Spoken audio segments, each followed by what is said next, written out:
Do I look suspicious? Do I look suspicious?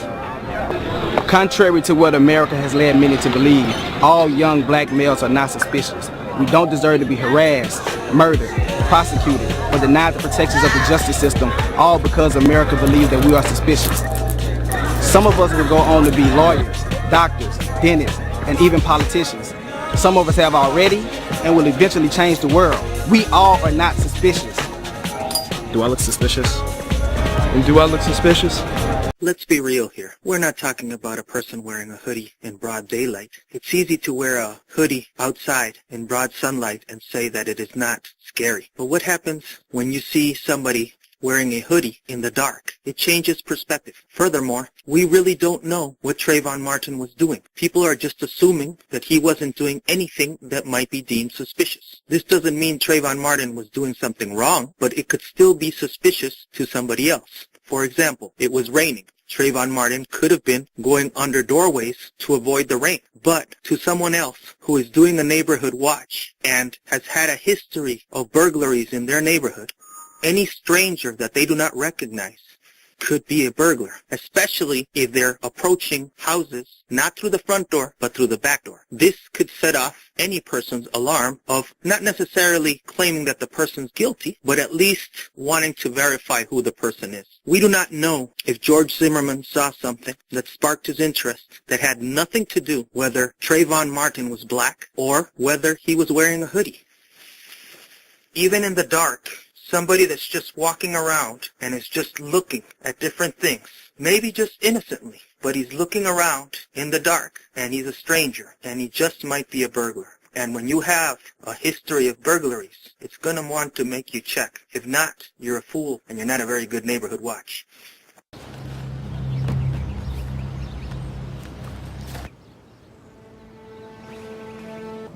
You hungry? Yeah. Me too.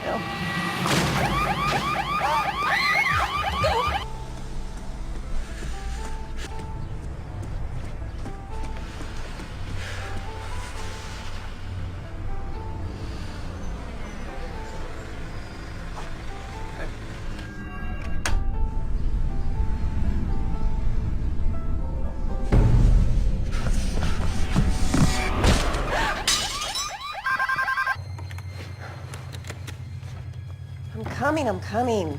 Forget your key? Mom? You're home. When did you get...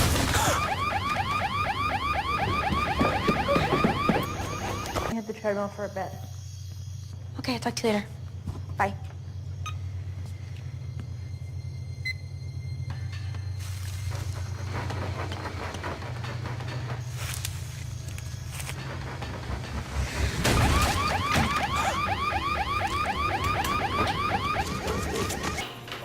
No, he's early. Oh no! Oh no!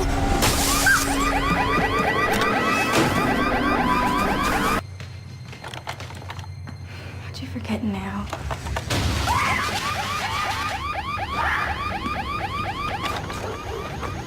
All these clips were samples from Brink's home security. No black males in them, but yet there's a sense of fear that the commercial seeks to evoke. And it achieves it using skull caps and hoodies. Why? Because skull caps and hoodies have been used by criminals for centuries. In fact, you could even say millennia, in some form or another. So why act surprised that under the right circumstances, hoodies might cause fear or suspicion? Fortunately for Trayvon, we would never know what was in store for him, all because America believed this innocent child was suspicious. My name is Howard Conde, proud alum of the Howard University School of Law and the Howard University School of Business. We all are not suspicious. Okay, reality check time again. This is a nice narrative, but it's not supported by the evidence. Sanford Police Department, lines being recorded.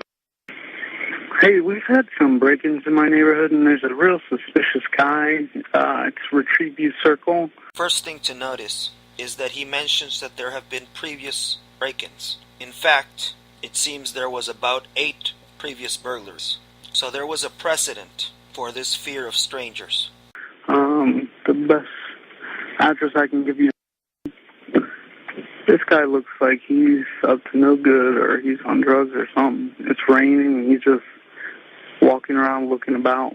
The first thing that jumps to my mind is that he never mentions race, and he doesn't mention a hoodie. He mentions a guy that's suspicious to him because he's walking around in the rain and looking at the houses. Doesn't mean his interpretation is right, but that is the reason he gives for his suspicion. Okay, and this guy, is he white, black, or Hispanic? In fact, it is clearly the dispatcher who asks George Zimmerman what the guy looked like. It is the dispatcher who asks if he is white, black, or Hispanic. Okay, and this guy, is he white, black, or Hispanic? He looks black. Zimmerman doesn't even respond that the person's black. Instead, he states that the person looks black. In other words, he's not sure. Did you see what he was wearing? Again, pay attention. Who's asking about the clothing? Does Zimmerman volunteer a hoodie? Did you see what he was wearing? Yeah, a dark hoodie, like a gray hoodie, and either jeans or sweatpants and white tennis shoes.